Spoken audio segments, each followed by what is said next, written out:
Mix 1 part The Hunger Games with 1 part The Bachelor, add a dash of Cinderella, and you have the Selection series.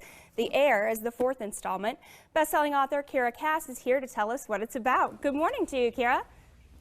Good morning. So this series already has millions of fans. Can you set it up for us with a little backstory? Well, the first 3 books in the series follow America, just a common girl, as she goes through a selection process, which is what they use to have princes in the country find a wife, just a lottery, if you will. And now we're in the 2nd generation at the palace, and Evelyn, the princess, is about to have her own selection. So it's a little bit different and really excited. So what's it like switching your protagonists? Because you've been writing from America's point of view, and now you're writing from her daughter's. Yeah, it's a little difficult. I've known America actually longer than I've known my real life children. She's been with me for a long time. So it is a little difficult to switch, and Evelyn speaks differently, but I love her, and I'm excited to spend more time with her. Okay, so in the intro, we referenced The Bachelor, we referenced The Hunger Games, kind of some fairy tale ideas. What inspired these books to you? It was asking the what ifs about other stories, namely Esther from the Bible and Cinderella. Esther is one of many common girls who is rounded up to go to a palace and compete to be the queen, and she wins and saves her people, which is amazing. But I always wondered if maybe she liked the boy next door. And then Cinderella never asked for a prince. She asked for a night off and a dress. She just wanted to go to a party. So we assume she's happy, but what if she wasn't? Being a princess is a hard job. So those 2 things kind of married in my head, and that was the beginning of the selection.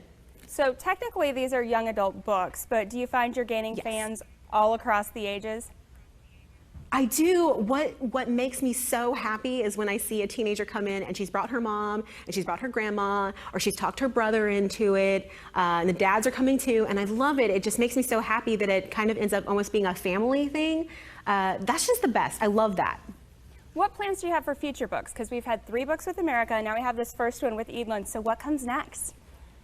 Yeah, there will be a 5th book in the Selection series. That will be the final book, and it is also from Evelyn's perspective. We also have 4 novellas set in the Selection world, and that'll be available in a hardback bind-up in October.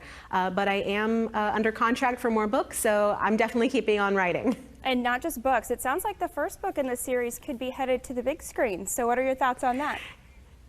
I'm really excited. So far we've got a producer, we've got a screenwriter, and I've read the outline for the script, and I'm very excited. I'm really pleased with the direction that they're heading in. But you know, anything could happen between now and then, so I'm just crossing my fingers and we'll see what happens. Do you have any actresses that you think would make an excellent America? People ask if I have a dream cast all the time, and I totally don't, and I think I'd be terrible at casting, so I'm glad to leave that in somebody else's hands. So I'm excited. I hope they pick like an up-and-comer, someone who's new. I'm crossing my fingers for that. Excellent. And so what are the other books or authors that inspire you?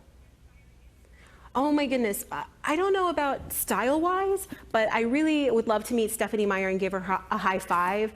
I don't think I would have tried to publish books if she hadn't made it seem like anybody could do it. She made it sound so easy. So I'm really grateful to her. I don't think I would have put forth the effort if she hadn't said you could do it. Well, it's a great example for everyone. Millions of people reading these books, and millions more will be interested now that The Heir is out. Thanks so much for your time today, Kiera. Thanks so much for having me. All right, Mike, we'll send it over to you.